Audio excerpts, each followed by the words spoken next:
I had the honor of getting to know Jim and Kathy over the last several years. They found their way into Mountain View Fellowship when we were over at Bennett High School doing services there. And it was interesting to me because Kathy was this smaller, young, she looked younger. I tease Jim about that all the time, but she looked younger than Jim.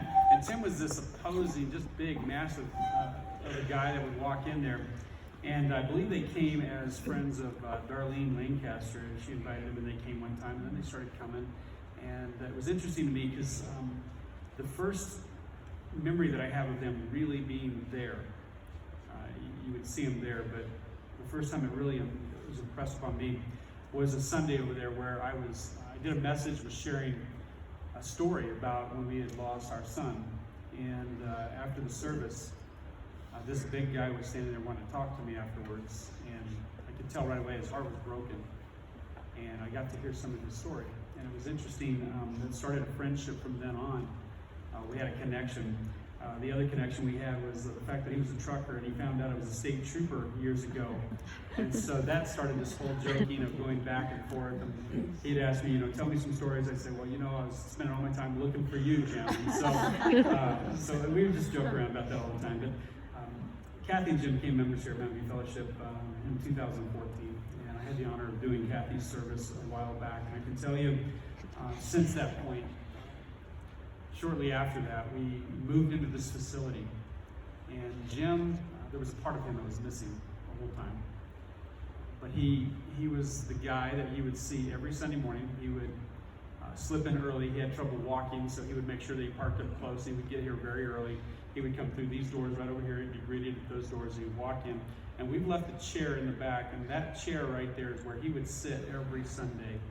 And we just placed a flower there, and you saw a picture of it there on Sunday. There was a big guy missing in our first service, and we knew it. The Sunday before he passed, he was here, came in like he always did, and the band would usually be wrapping up their rehearsal and be coming off the platform, and he would be there way early, way before anybody. And so we would have a lot of time to tease and talk with him, and myself and a guy by the name of Jeremy Schultz, we were back there teasing, and his walker was against the back wall, and he was sitting in the chair, and I think Jeremy was teasing him about, he was coming in too fast that morning or something, and he was going to have to paint flames on his walker for him or something. I don't know what it was, but we were sitting there having a good time, just a great conversation, and I had no clue that would be the last time I would ever talk to Jim, and he's going to be greatly missed around here. I was asked to speak a little bit about the gospel of Jesus Christ and why today is a celebration and not full mourning. And I want to share with you a passage that comes out of John 14. It says, do not let your hearts be troubled. Trust in God and trust also in me. Jesus is speaking here to a group of people. He says, there is more than enough room in my Father's home. If this were not so, would I have told you that I am going to prepare a place for you? When everything is ready, I will come and get you so that you will always be with me where I am. Jesus told them, I am the way, the truth, and the life. No one comes to the Father except through me. One of the conversations I had with Jim, Jim was 82, and last several years, being in his 80s and all, and seeing a bunch of young families and stuff coming into church, I just asked him once, I don't know, I say things like they are, I think, and I just asked him one day, I said, you're much older than everybody here. What is it why do you keep coming? Like, I'm just trying to figure out what is it about this place that you like? And he said, I like all of it. It's just fun being around everyone. I like the worship. And then he said, I like it when you tell stories and then you relate it to the Bible. And I said, okay, cool. So, as I was thinking about today, here's your first story. John Watson was a Scottish preacher in Edinburgh. It's said that when a member of his church was dying, he would go and he would spend the last bit of time with them, and he would kneel down and he would whisper in their ear, in my Father's house are many rooms. In my Father's house are many rooms. Then with a contented sigh, they would just slip away. And I think there's something about this portion of Scripture when we read it that's very comforting to know that God has prepared for us It's not like we surprise him when we pass from this earth, that he's already got a place for us. And I think if we could see just for a moment how glorious Jim's homecoming was, that none of us would call him back here to the limits of his human body and the things that he was dealing with right at the end of his life, the struggle to walk and everything else. I think if we could just understand what he's experiencing right now, we would just celebrate with him. We would be thrilled for him. I've heard it said that God never sees his children die, he just simply sees them coming home. And I think that's what happened with Jim. And even though Jim will be missed, there's something very appropriate about his departure. And I think even the author of Ecclesiastes says that there's a time to be born and a time to die. And this is appropriate because I believe Jim, without a doubt, was a Christian. He put his faith in Jesus Christ. He loved God.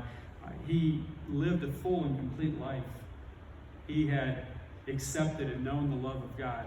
And not only the love of God, but the love of his family as well. His house was in order. His faith was in Jesus Christ. And he was ready to go. He was ready to go. One person said that there's nothing more certain than death and nothing more unsure than life.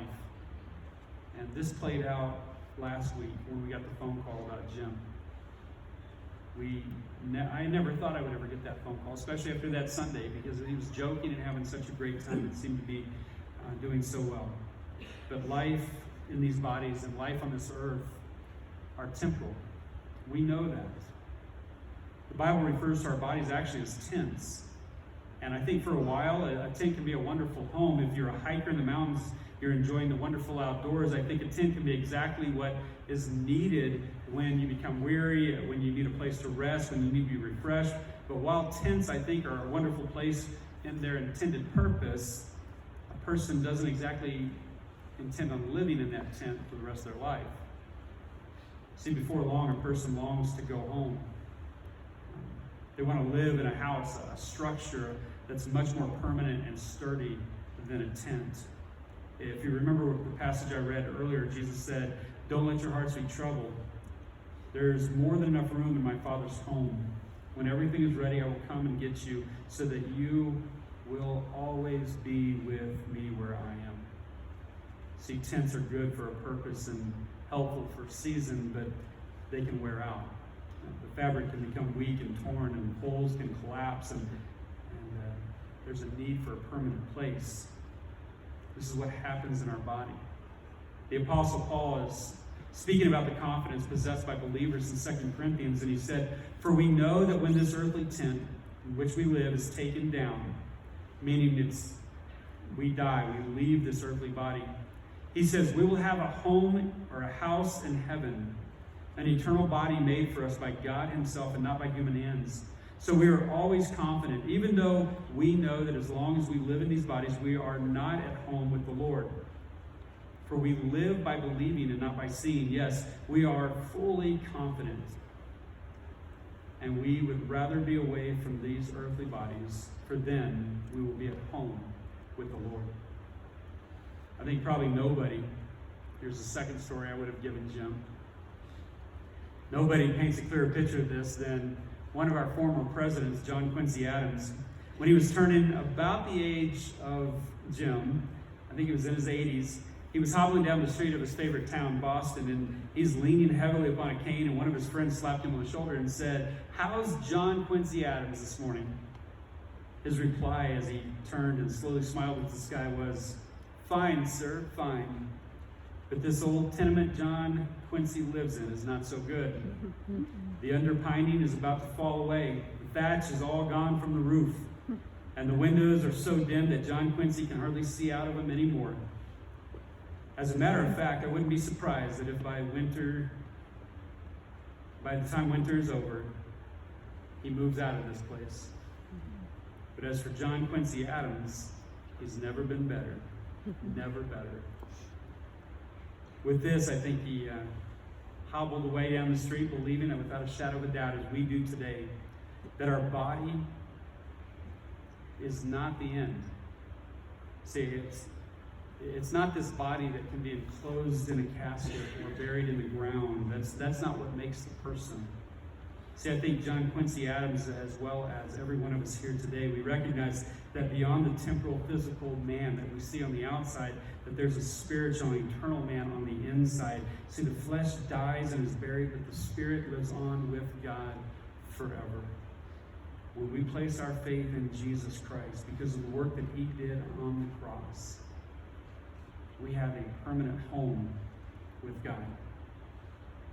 Now, when someone that we love passes on, it's natural for us to experience sorrow, to grieve. When we've been around somebody for so many years, or as long as we've been alive, that person can become such an important part in our life, and we miss them when they're gone. But today, beyond the natural sorrow, I want you to know that the supernatural joy will come through. When we understand the reality of Jesus, the reality of God's love, the reality of forgiveness, the reality of a new birth, of heaven, of eternity, and the reality of a future reunion. One that Jim is experiencing with God now, and one that you and I will get to experience with him someday. Now, our weeping may endure for a night, because as humans, our emotions sometimes need to be released, and we need to grieve our loss. But I want you to know that the scripture says joy comes in the morning. An earthly light has gone out, but where Jim is, there is no need for earthly light. He's standing in the glory of God right now. So we come to the end of an earthly journey, but it is not a day of sorrow or a day of mourning, but it is a day of victory. And the reason for that is because Jim was a child of God. His earthly journey has ended, but his heavenly residence has been established forever.